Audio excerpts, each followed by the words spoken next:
presentación de la memoria y cuenta de estos 9 meses, este parto de lucha, de valentía, además de coraje, de un pueblo y su presidente. Ha sido una jornada histórica, heroica, luego de esa victoria del 14 de abril, que fue un parto difícil, fue un proceso complicado, porque iniciamos luego de la victoria con esa arremetida fascista, el asesinato de 11 ciudadanos, entre esos niños y una niña, por las órdenes de la derecha fascista que mandó a desatar la ira en los días 15 y 16 posteriores a esa victoria del pueblo, que decimos que es una victoria sorprendente para el mundo, porque por el contexto. Nunca imaginaron que la revolución bolivariana, luego de lo que fue la pérdida física de nuestro comandante Chávez, insistimos, pérdida física porque Chávez está aquí,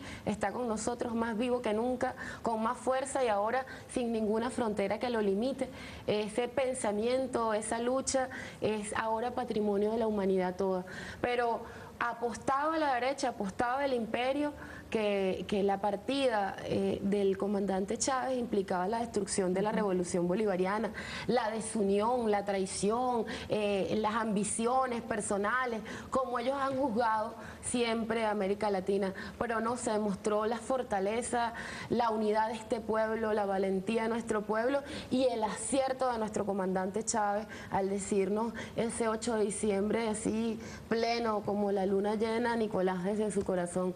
Y esa victoria nos ha traído a que hoy estemos pues ya vamos a cumplir los 9 meses de lo que fue la toma de posesión el 19 de abril del 2013. Pronto estaremos cumpliendo un año. Pero ahorita, en estos 9 meses, vamos a tener esa memoria y cuenta. Una memoria y cuenta que pasa por esas tensiones, pero que además nos ha colocado en un momento trascendente. Transformar el modelo económico. No lo habíamos Usted también logrado. pondría la economía como el primer punto de la agenda respecto a las expectativas para mañana. Es uno de los elementos. En primer lugar, como lo puso el propio presidente Nicolás Maduro cuando pidió los poderes habilitantes que al pueblo venezolano le dio, que la Asamblea Nacional le dio, cambiar un modelo económico que es producto de la invasión colonial, porque es un modelo basado en la expropiación y la explotación del pueblo, en una oligarquía parasitaria, en una economía rentista verdaderamente improductiva, porque es parte de la secuela del modelo colonial y neocolonial. Pero además, en este momento, ese instrumento económico ha sido utilizado como una herramienta o como un arma de guerra contra nuestro país. Esa categoría de guerra económica, nosotros podemos ahora patentarla y llevarla al mundo porque ha quedado demostrada. Si cómo a través de un mecanismo perverso, un conjunto de empresarios y de la derecha orquestó todo un plan para delinquir robando a una nación y robando a cada ciudadano, a cada familia de este país. La oposición es muy crítica y usted lo sabe porque comparte el escenario con ellas y con ellos en la Asamblea Nacional. Tenemos las imágenes al fondo de las sesiones. Es muy crítica con la gestión económica. ¿Hay ánimo para recibir esas críticas? Las que se puedan formular. Mañana no es un contexto de debate, obviamente va el presidente Nicolás Maduro a hacer su exposición, los debates serán después. Habrá críticas que uno pueda oír, pero no de ese sector, que es el que está quebrando la economía, no de ese sector que ha sido el ladrón principal de la renta petrolera en nuestro país, no de ese sector que fue el que propició todo el paro petrolero que le costó a la nación casi 20.000 millones de dólares, no de ese sector que orquestó toda esta estrategia donde vimos que una nevera llegaba a costar 800.000 bolívares. Es decir, no de ese sector podemos permitir una crítica porque es una hipocresía. ¿De qué sector considera usted que vienen críticas? Justamente lo que está pidiendo el presidente es transformar el modelo económico haciendo protagonista a nuestro pueblo, de los sectores empresariales patrióticos, que efectivamente salgan adelante a romper con ese mecanismo que no solamente es un mecanismo perverso en Venezuela, en el mundo. La economía capitalista, ese sistema ha demostrado ser un sistema saqueador, expropiador. Bueno, veamos la economía gringa. ¿Cuál es el valor del dólar ese que aquí nos ponen como dólar paralelo y pretenden quebrar la economía? Esa es una moneda que no tiene ningún peso real. Pero no está allí. Es decir, no, lamentablemente, más allá de lo que usted piensa, si en este momento no está allí. Países como Rusia o China no quieren ese papel de moneda como instrumento de cambio, toda la economía gringa se va al diablo. Nosotros estamos hablando de una economía donde ya esa moneda no sirve como moneda de reserva porque no tiene respaldo alguno. Estamos hablando de 47% de la población norteamericana puede comer porque hay cupones. Eso que nos dicen que Cuba, que qué horror, que traer una tarjeta de alimentación. Para poder completar el ingreso, 47%, es decir, casi 50% de la población norteamericana depende de cupones, porque más del 50% de la población norteamericana no llega a tener más $20.000 al año, es decir, no llegan a los $2.000 mensuales. Estamos hablando de que 1,5 millones de niños norteamericanos viven en la calle. Imagínate vivir en la calle con esas temperaturas. Es morir en la calle. Que hay, pero casi que en cada ciudad norteamericana hay urbanismos que son carpas, que son estacionamientos de carros, que eso, ¿por qué no? Porque han quebrado su economía, porque se la han robado. ¿Usted diría que el desempeño económico en nuestro país ha sido bueno en el año 2013? Yo creo. ¿Cómo lo calificaría? Yo creo que ha sido, otra vez voy a utilizar esta palabra, pero me atrevo a decirlo, que ha sido heroico. Haber logrado soportar toda la estrategia de guerra, que no comenzó en el 2013, comenzó iniciado durante nuestra revolución. Después del 2004 comenzaron a establecer mecanismos para quebrar la economía. Tuvimos una situación muy difícil en el 2009-2010, ¿te acuerdas lo de las bolsas de valores? Sí. Todo el plan que hubo con los bancos, bueno, pero se fue las burbujas inmobiliarias, todo el mecanismo que es para quebrar países como quebraron Grecia, como han quebrado también buena parte de la economía europea,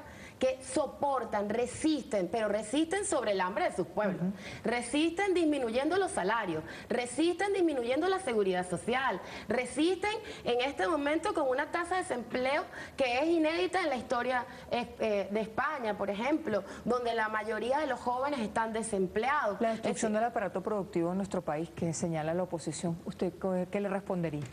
Lamentablemente, porque ese debate se va a dar en algún momento a partir de la presentación. Lo que está haciendo esta revolución es lograr efectivamente instalar la posibilidad de ser un país productivo. Nosotros éramos un país rentista, dependíamos exclusivamente de la renta petrolera.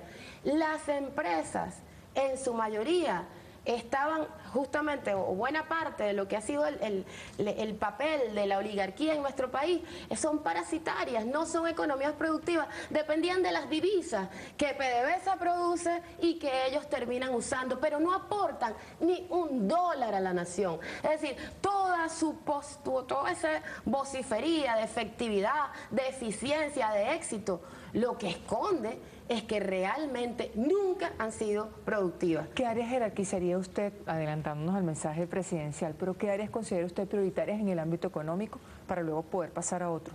Como nosotros ponemos en primer lugar al ser humano, hay que hacer un esfuerzo gigante por el tema alimenticio. Y eso pone la agricultura en un lugar privilegiado. ¿Por qué? Porque para nosotros lo importante es la gente, lo importante es cada ciudadano y cada ciudadana.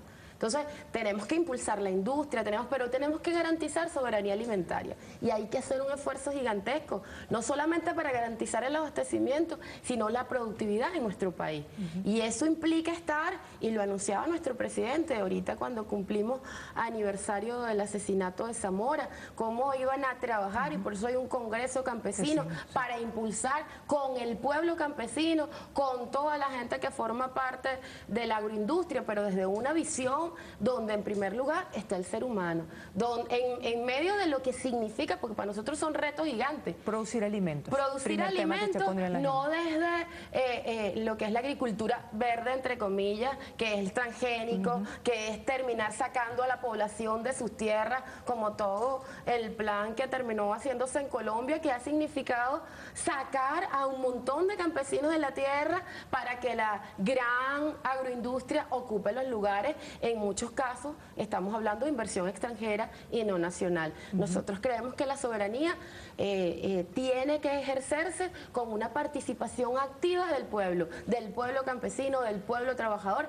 y son los retos. También hay un montón de empresarios patriotas que conscientes, que saben que sus intereses están en impulsar la república y no en destruir la economía y no en que una guerra sea el gran negocio. Esos son los armamentistas, los que tienen los negocios imperiales en quebrar países, pero los que quieren y tienen sus hijos aquí van a poner todo su empeño, yo estoy segura, y ha demostrado nuestro presidente Nicolás Maduro en que es una persona absolutamente confiable, que nos da certeza, que además asume con valentía la palabra empeñada, que cree en este pueblo, que cree en esta revolución, tiene un empeño enorme, y yo estoy segura, si vemos la economía de buena parte de los países del mundo, y en este caso decimos los países desarrollados, lo que eran paradigmas, Venezuela está en una situación privilegiada, sobre todo porque toda su lucha ha sido manteniendo una ley de trabajo que es única en el mundo, además en este momento donde buena parte de la población trabajadora pierde posibilidades de tener derechos sólidos. Aquí más bien se fortalecen porque hemos aumentado la seguridad social, porque aumenta el número de pensionados, porque estamos en este momento en una también situación privilegiada con la cantidad de jóvenes que están accediendo a la universidad. Es decir, nosotros somos un país con una economía no desde la visión burguesa, que es cuánta plata tienen los ricos y que el dato estadístico es decir, de la gran vería la parte economía en positivo tomando en cuenta qué parámetros. Porque la inflación es un problema reconocido incluso por el gobierno nacional. Que yo estoy segura de que mañana que va a estar el diputado Jesús Farías nos va a ayudar. Aquí hay que transformar las categorías del tema económico, porque están hechas, todo ese paradigma de la economía está hecho para que el pueblo no lo pueda digerir, para que sea imposible entender ¿por qué exactamente el dólar tiene peso o no tiene peso? ¿Dónde está su valor? Nosotros tenemos petróleo, ¿qué es lo que tienen los gringos? Ya va, ¿cómo es esa economía para que ellos definan cuál es el valor de la reserva en un papel moneda que ellos producen como les da la gana, cuando les da la gana? Es decir, nosotros tenemos que empezar a desmontar cómo se mide el crecimiento económico de un país si son países sumergidos en la pobreza, aunque escondan su realidad.